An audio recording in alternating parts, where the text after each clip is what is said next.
Well, we're on the road on our way to our next summit. We're someplace, I'm not even sure what state I'm in. I think I'm in Georgia.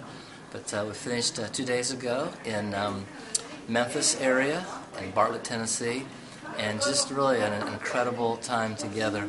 I think a couple things come to mind. One, just for some reason, as you share what true Christianity is, God begins to stir the hearts of people who are not genuinely Christians. And this church had kind of a custom where if someone got up and verbalized that they had gotten saved, they gave them a standing ovation.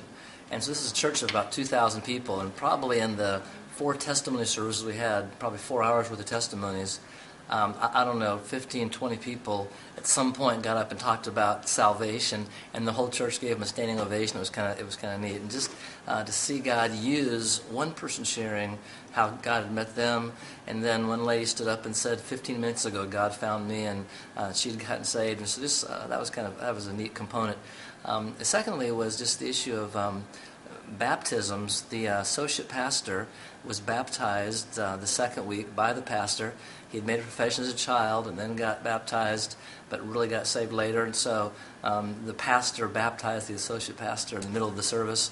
And that was neat, and that prompted a lot of others who had kind of dealt with that same thing. One being another staff member's wife who really had never been baptized. She had saved as a child and just had put it off. And now she was a staff member's wife. How could she admit she hadn't been baptized?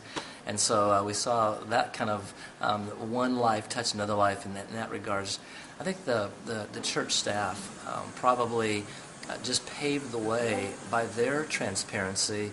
I don't remember a group of guys that we met with. We meet with them about 3 times a week for a couple hours, and just their openness and honesty. One of the staff guys I went back to the seminary, which is right there in town. We were able to do a chapel at the seminary, but he went back and asked forgiveness for cheating on an exam.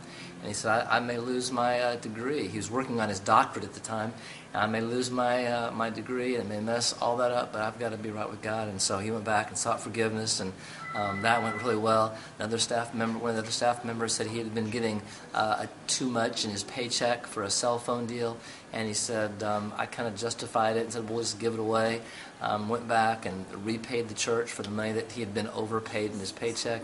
And so just that kind of transparency and openness was just incredible, because then the church also reflected that in their obedience and their responsiveness. And so it was just an incredible 2 weeks at Faith Baptist Church, Bartlett, Tennessee.